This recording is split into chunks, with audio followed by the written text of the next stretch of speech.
if you wanna really want to gain weight, you need to be strong, mentally focused.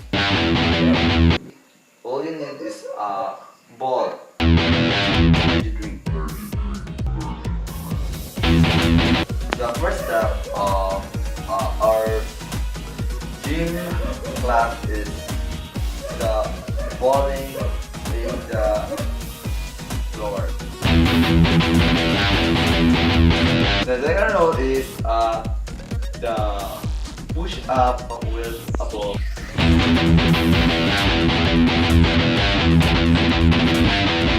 The third step is what we call the ball plunking.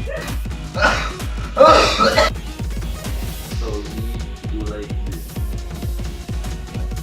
Properly execute the proper technique of that. Count 2 times. 1, 2, 3.